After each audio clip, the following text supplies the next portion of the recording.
High বন্ধুরা, আজকে ভিডিওতে আপনাদেরকে দেখাবো কিভাবে ওয়াটার প্লান্ট বা পিউরিফাইড ওয়াটার প্লান্ট কিভাবে কাজ করে বা স্টেপ বাই স্টেপ। তো এই ভিডিওতে আপনারা দেখেন এখানে লেখা আছে system distribution flow chart of PW generation and distribution system. তো এখন আপনারা দেখেন চার্টগুলা। প্রথমত এখানে র ওয়াটার ইন হয়, র ওয়াটারের পর এখানে একটি সেন্সর থাকে, কন্ট্রাক্টিভিটি ট্রান্সমিটার সেন্সর, এবং এখানে সোডিয়াম হাইপোক্লোরাইড ডোজিং হয়। তারপর কার্টিস ফিল্টার যা 50 মাইক্রন এর ধারণ ক্ষমতা থাকে। তারপর ওয়াটার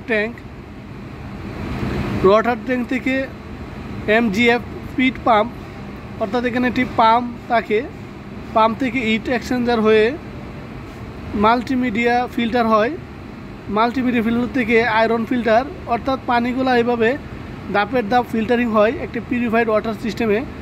তারপর অ্যাক্টিভ কার্বন। তারপর দেখেন এখানে সফটওয়্যার 1, এখানে সফটওয়্যার হয়। এখানে সফটওয়্যারের মধ্যে দেখেন এখানে অটোমেটিক হার্ডনেস অ্যানালাইসিস, অর্থাৎ কন্ট্রাক্টিভিটি ট্রান্সমিটার সেন্সর, ফ্লো মিটার, এখানে এই মিটারগুলো ব্যবহার করা হয়। আর এখানে দেখেন অ্যান্টি স্কিলেন্ট, সোডিয়াম হাইড্রোক্সাইড, সোডিয়াম মেটাবিসালফেট, এই কেমিক্যালগুলো ডোজিং হয়।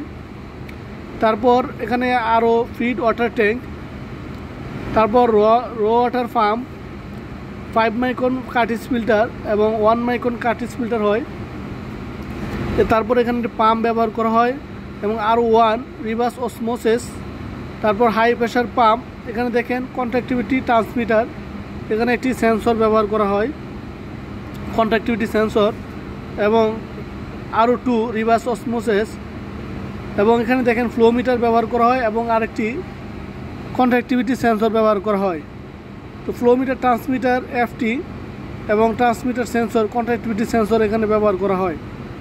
তারপর হচ্ছে ইলেকট্রো ডিআয়োনাইজেশন অর্থাৎ EDI, তারপর আলট্রাভায়োলেট অর্থাৎ UV ব্যবহার করা হয়। তারপর PW storage tank, PW storage ট্যাঙ্কে লুপ পাম্পে আলট্রাভায়োলেট হয়ে হিট এক্সচেঞ্জার হয়ে ইউজার পয়েন্টে চলে যায়। এভাবে মূলত একটি PW বা পিউরিফাইড ওয়াটার সিস্টেম ফিল্টারিং হয়ে পানি পিওর হয় বা H2 হয়। তারপর যদি বুঝতে আপনাদের অসুবিধা হয় তাহলে ভিডিও কমেন্টে জানিয়ে দিবেন, এবং এই যে ধাপগুলো বা ফিল্টারিংগুলো কোথায় দেখতে কেমন বা কিভাবে কাজ করে এর উপর একটা ভিডিও রয়েছে, এর লিঙ্ক আমি ডিসক্রিপশনে দিয়ে দিব, আপনারা দেখে নেবেন।